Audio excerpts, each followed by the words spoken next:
खुद को मजबूत करने का असली मजा ही तब है जब सारी दुनिया मिलकर आपको कमजोर करने में लगी हो। मन का झुकना भी जरूरी है, केवल सिर झुकाने से भगवान नहीं मिलते। कई बार हम किसी के लिए उतना भी जरूरी नहीं होते जितना हम खुद को मान लेते हैं। शांत रहना सही है, पर जब गलत हो रहा हो तब नहीं। खुशियां मन की एक स्थिति है, बाहरी दुनिया से इसका कोई लेना देना नहीं है। हे मेरे श्री कृष्ण, सुख देना तो इतना देना कि मन में अहंकार ना आए, और दुख देना तो बस इतना देना कि आस्था ना चली जाए। श्री कृष्ण कहते हैं, दौलत सिर्फ रहन सहन का स्तर बदल सकती है, बुद्धि, नियत और तकदीर नहीं। यादें तो जिंदगी का खजाना है, बाकी तो सबको खाली हाथ ही जाना है। कर्तव्य निभाना और प्रेम का होना दोनों अलग अलग बातें हैं। हम ज्यादातर सभी रिश्तों में कर्तव्य ही निभाते हैं और कर्तव्य को हम प्रेम मानकर जीते हैं। मशहूर होने का शौक किसे है? हमें तो हमारे अपने ही पहचान ले तो हम खुश हो जाते हैं। मैं खुद भी अपने लिए अजनबी हूँ, मुझे गैर कहने वाली तेरी बात में दम है। मुश्किल कोई आ जाए तो डरने से क्या होगा, जीने की तरकीब निकालो, मरने से क्या होगा। 3 बेहतरीन सलाह मेरी याद रखना। सोचो मत, शुरुआत करो। वादा मत करो, साबित करो। बताओ मत, करके दिखाओ। एक व्यक्ति रोज पत्थर तोड़ने का काम करता था। वह घर से थोड़ा दूर बड़े से पर्वत के पत्थर तोड़ता और अपना जीवन यापन करता। एक दिन उस व्यक्ति ने सोचा कि हम जीवन भर यही काम करते रहेंगे, क्या हमारे जिंदगी में कभी आराम नहीं मिलेगा? ये बात सुनते ही उसके मन में एक असंतुष्टि की भावना उत्पन्न हो गया। वह अपने आप को कोसने लगा। असंतुष्टि की भावना के कारण उसे रातों में नींद आना बंद हो गया।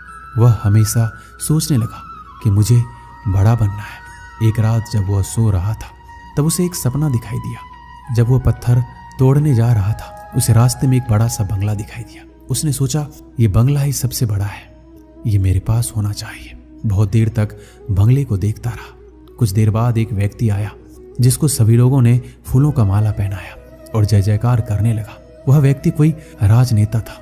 उस पत्थर तोड़ने वाले ने सोचा कि ये बंगला तो बड़ा नहीं है, बड़ा तो यह व्यक्ति है जिसको सब इतना आदर सत्कार कर रहे हैं। अब वो पत्थर तोड़ने वाला व्यक्ति सोचने लगा कि नहीं, मुझे अब नेता बनना है। बंगला और नेता को धूप में खड़े होकर देखते देखते पत्थर वाला पसीने से तरबतर हो गया। फिर उसने ऊपर देखा, उसे सूरज दिखाई दिया। तब उसने सोचा, सबसे बड़ा यह सूरज है जो इतना ऊपर चमक कर सबको रोशनी दे रहा है। मुझे भी कितना पसीने से तरबतर कर दिया, मुझे तो अब सूरज बनना है। वह सूरज को देख ही रहा था, तभी घना बादल आया और सूरज को ढक दिया। पत्थर तोड़ने वाला व्यक्ति ने सोचा, यह बादल ही सबसे बड़ा है जो पूरे सूरज को ढक दिया। वह व्यक्ति बादल को देख ही रहा था कि हवा का एक झोंका आया, बादल को लेकर दूर चला गया। पत्थर तोड़ने वाला व्यक्ति देखता ही रह गया, ये क्या हो रहा है? हवा का झोंका बादल को उड़ा के चला गया। हमें तो हवा बनना चाहिए, क्योंकि हवा सबसे बेहतर है, क्योंकि हवा सबसे ताकतवर है। ये बात वो पत्थर तोड़ने वाला व्यक्ति सोच ही रहा था। हवा एक एक पहाड़ से टकराया और हवा ने अपनी दिशा मोड़ ली और वो पहाड़ टस से मस नहीं हुआ। यानी पहाड़ में दम है, हमें तो पहाड़ बनना है, उस व्यक्ति ने सोचा। तभी वो व्यक्ति देखता है कि एक व्यक्ति आ रहा है, अपने हथौड़े से उस पहाड़ का टुकड़ा कर रहा है। उसने सोचा, ये क्या हो रहा है? इतना बड़ा पहाड़ जो हवा के विशाल झोंकों को रास्ता बदलने के लिए मजबूर कर दिया, और ये टस से मस नहीं हुआ, उसे एक छोटा सा व्यक्ति तोड़ रहा है। व्यक्ति बार बार सोच रहा था, ये नहीं हो सकता, ये कभी नहीं हो सकता। मुझे पत्थर तोड़ने वाला नहीं बनना है, किसी भी हाल में मुझे पत्थर तोड़ने वाला नहीं बनना है, क्योंकि वह स्वयं पत्थर तोड़ने वाला व्यक्ति था। उसकी आंखों के सामने आ रहा था, एक व्यक्ति पहाड़ के टुकड़े टुकड़े कर रहा है। उसकी आंखें खुल गई। फिर उसने सोचा, मैं जो हूं, जिस हाल में हूं, मैं ठीक हूं, यानी सबसे बड़ा मैं हूं जो इस पहाड़ को तोड़ रहा हूं। ईश्वर ने सबको अलग बनाया है। आप दूसरों की नकल करके ईश्वर का अपमान ना कीजिए। इस कहानी से हमें यही सीख मिलती है कि हमारे पास जो चीज उपलब्ध है हम उसकी इज्जत नहीं करते। हम हमेशा दूसरों को देखते हैं, उसके पास क्या है जो हमारे पास नहीं है। इसी चक्कर में हम असंतुष्ट और दीनहीन भावना महसूस करते हैं। यदि आपको जीवन में आगे बढ़ना है तो अपने आप को हमेशा आशावादी बनाए रखिए। आशा ही जीवन है।